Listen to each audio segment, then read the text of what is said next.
I was born in Colombo, in Sri Lanka. Growing up in Sri Lanka, it was a little traumatic. There was a lot of uncertainty. A civil war started and it went on for about 30 years. It just became a part of our lives.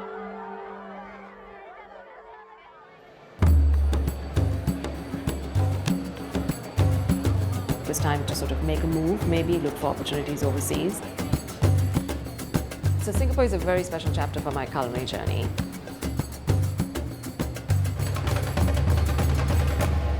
This is where I started.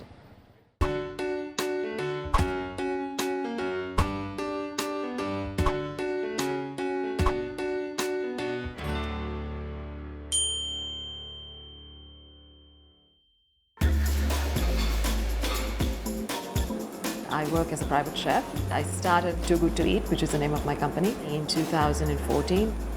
I've done more Western food, as in more French food. But of late, I have actually got quite a few orders for Sri Lankan food, which is quite nice. I want a spoon. I think they're short of 1, 3. I heard about Chef Rosh through a friend, and I was just really curious, and that's why we invited her over today. What I'm doing today is a private event, dinner for 6 people.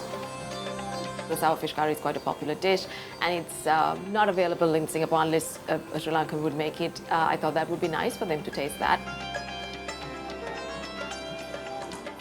Rice and curry is basically a staple diet in Sri Lanka. Everybody has rice and curry, but it's curry prepared in different ways.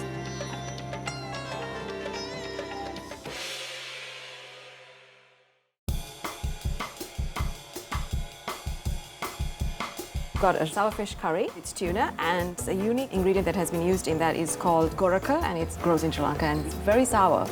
This is a beetroot curry. It's quite unique. This has got the Sri Lankan roasted curry powder in it.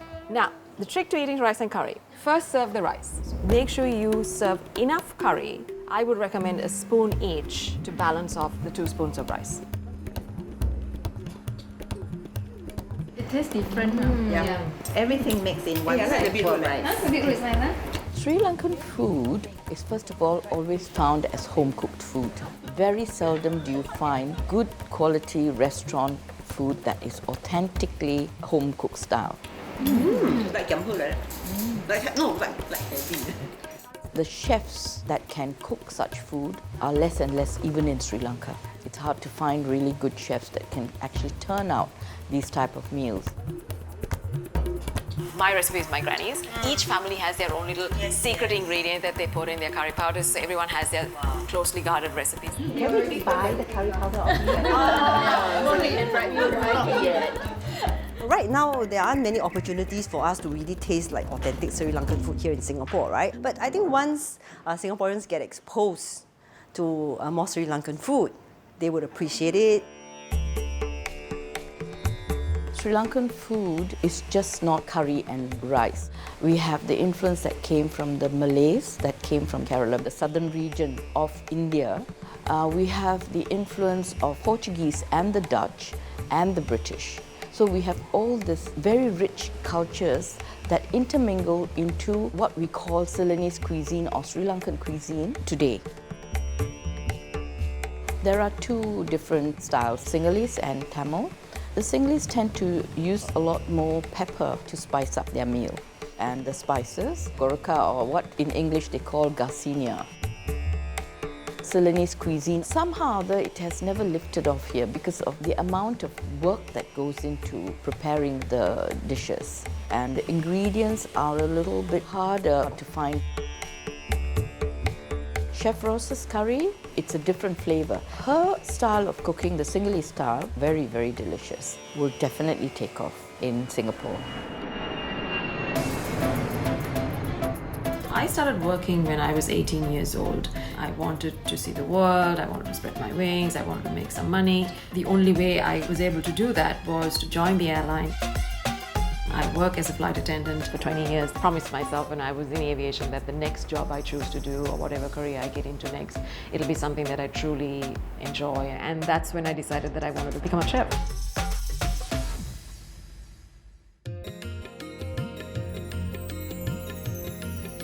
My love for food all started when I was very young because I grew up with a family of awesome cooks. My grandmother was amazing. Mom was a good cook, my aunt was a good cook. Food was a very important part of growing up in our family life.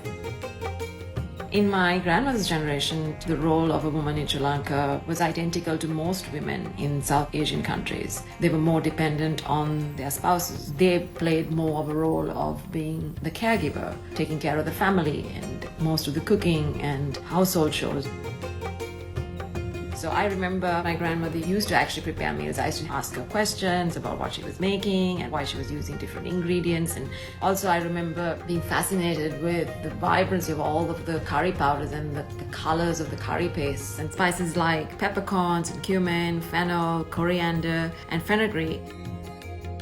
My travels expanded that knowledge and I was able to try different things in different countries and constantly try out recipes. I would bring ingredients back with me. If I couldn't source them in Sri Lanka, I would actually bring them back with me when I went on flights.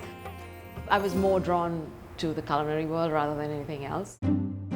People like Peter Kuruvita, he has traveled around Sri Lanka and they do these cooking shows and it's good for Sri Lanka as a country because it shows you the various styles of cooking. My biggest inspiration is Julia Child. She moved to France with her husband and decided to go to culinary school. Then she went back to America and then introduced French cuisine to the Americans. I decided to then go to cooking school because I wanted to get my basics right.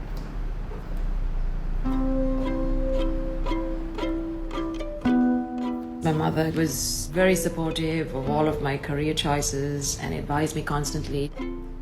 Whatever you do, do it well and try to do your hardest and never lose sight of who you are.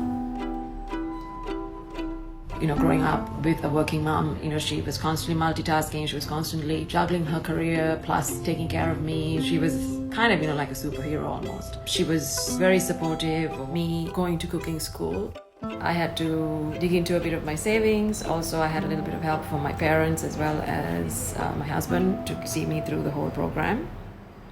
I was doing my course in Thailand at the Cordon Bleu in Thailand. It was quite a tough 9 months because it's a very intense program. If you are not paying attention and taking notes, you might struggle a little bit when you're in the kitchen.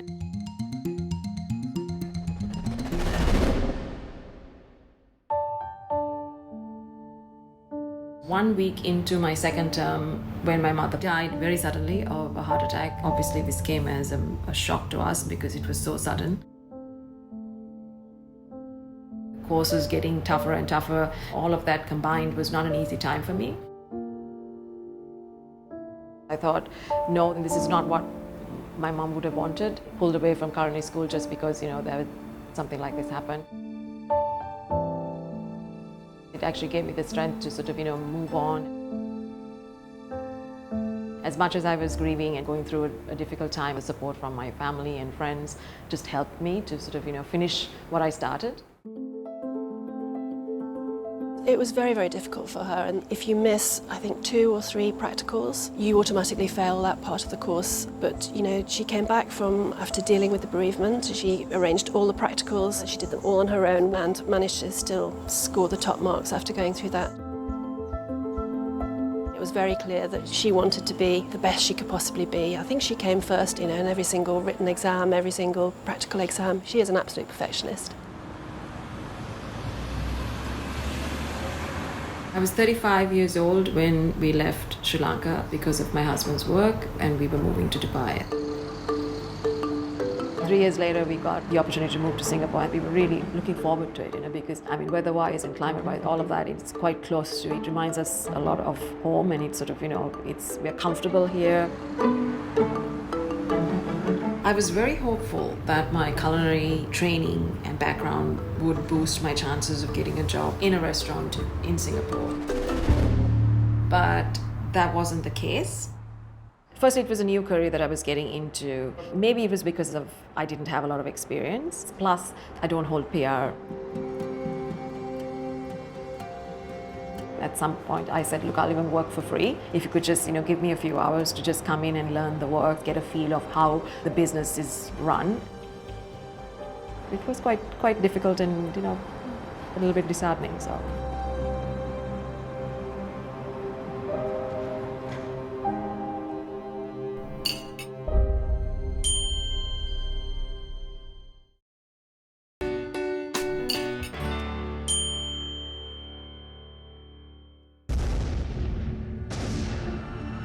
Sri Lanka has imposed a nationwide curfew for the second night after one person was killed during anti-Muslim attacks.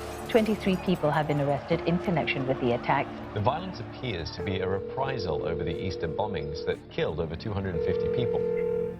Hi, Daddy. Saw on the news that there was some problems in Negombo or something, right?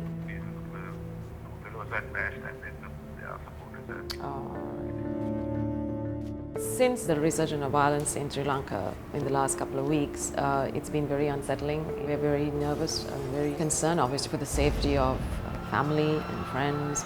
It brings back bad memories from my childhood, from growing up with a civil war going on.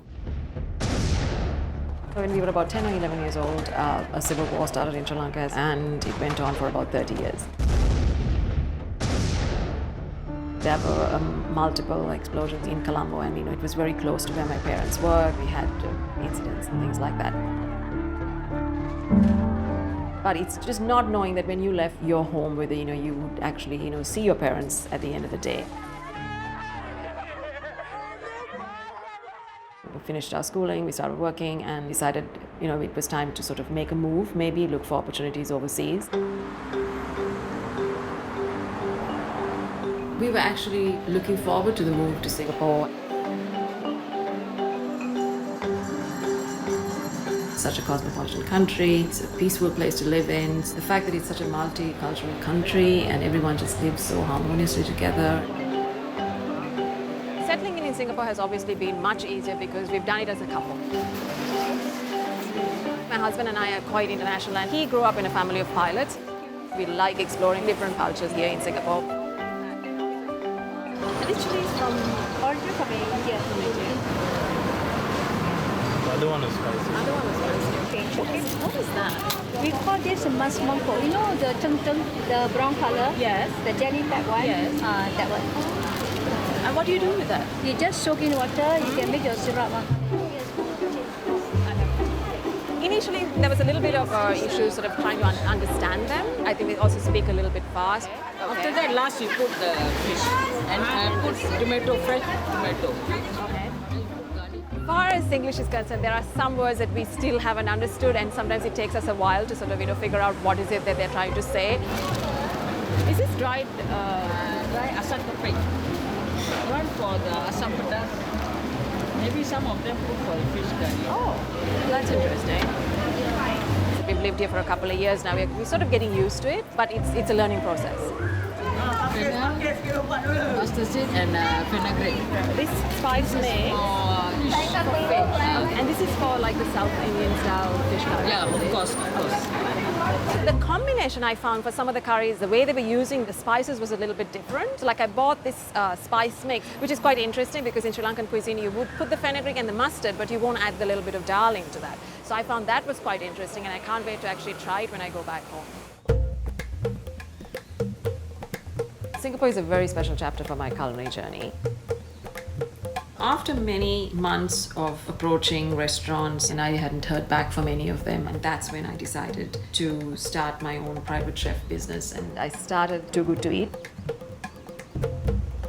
So some of the challenges I faced was getting clients, building a client base. Because it was a new business, I was sort of learning as I was growing, how I was going to source ingredients, how I was going to budget for things, coming up with the costings. Flavors that we are used to here are somewhat similar to the food or the cuisine that you would find up north in Sri Lanka. What you wouldn't find is much of the Sinhala style of cooking that I do. What's most rewarding is when they actually enjoy your meal and they want to know more about it, the cuisine, they want to know how you prepared it. I think any type of curry would have a place in Singapore's culture. You've got the North and the South Indian food. The Singapore population is already aware of how to handle the spiciness of Sri Lankan food if it was introduced here. The migrant base of the Singaporean population is what makes the food culture very vibrant and exciting. being of migrant stock has really opened us to being adventurous with our food and being willing to try different kinds of food. Singaporeans are very well travelled. So when they taste the cuisine, they like it, they hope for it in Singapore. And that's a big part of the ability of different cuisines to actually survive and thrive in the Singapore context. So what are the menu that you actually want to do for the next semester? So I was thinking, let's try a chicken dish, because then there is actually quite a unique curry powder that goes into that. Then that'll be another learning point. I think the curiosity to venture out and try new things, it helps you grow as a chef. So when the opportunity presented itself, I decided to take on a teaching job. Maybe we could do like a beetroot curry. A beetroot curry? Okay, that sounds good. Chef Ron usually teach our French cuisine here. I mean, Singaporean doesn't really know about Sri Lanka cuisine, but then the awareness over the years, I think, is been growing. That's why we are trying to feature more Sri Lanka cuisine to get more people to come and learn from her. And then the other stuff is I think hands-on cooking classes, you get a feel of the ingredients. You get to know exactly what you're cooking. You get a better understanding of being able to do it yourself. My greatest dream would be to put Sri Lankan cuisine on the map, maybe in Singapore and maybe globally.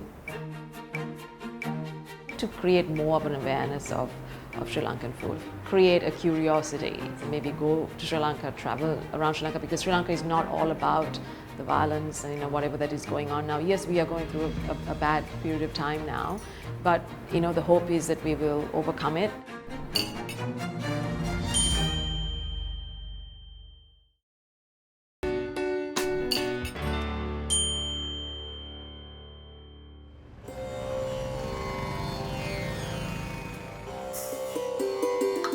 We grew up in Sri Lanka, so obviously you miss sort of, the little home comforts. It's always nice to come back to comfort food. One of my favorite dishes that my mother used to make was an awesome kiribat. When I make kiribat, yes, it brings back fond memories of my mother. They are all happy memories. We would have this ideally with a little bit of sambal, a spicy chili sambal that's ground with onions. We might also have it with a little bit of rock palm sugar and bananas. If it was our birthday, we would have it on our birthday as well. So you know that you're going to get milk rice on your birthday in the morning, so it's kind of special. It looks delicious. Singapore's food culture is very much characterized by a large cosmopolitanism. When you have people of different cultures, different backgrounds moving to a new place, naturally they want to have access to food they are familiar with. Oh yeah, absolutely. It's delicious. It's really nice. Yeah, I think that's what it is. Like, I could probably do it, I just don't. The ability to recreate one's food culture gives us an ability to adapt and to sink roots. We would love to actually settle down and build a home in Singapore. Sri Lankans settling in a new place, they face similar challenges that any person would face moving into a new country. Maybe the language, getting around, getting oriented with their surroundings. As they settle in, they will also start to experiment and try other foods in the country, and they will find a happy medium between the two. Sweet, I thought it was yeah, right. Banana.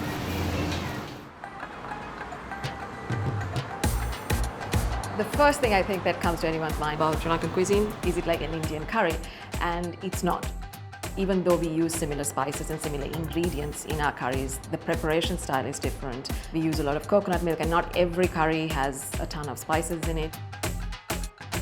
One of the significant differences between Indian and Sri Lankan food is that Sri Lankan food uses coconut extensively in all its forms. So whether it's grated, ground, squeezed, we use it lavishly in a lot of our dishes, whereas Indian food, it's used very sparingly.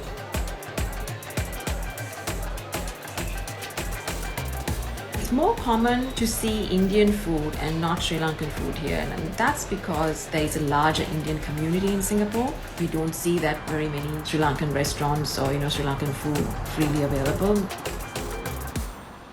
I hope in my cooking and through my catering that I would help Singaporeans get a better understanding of Sri Lankan cuisine.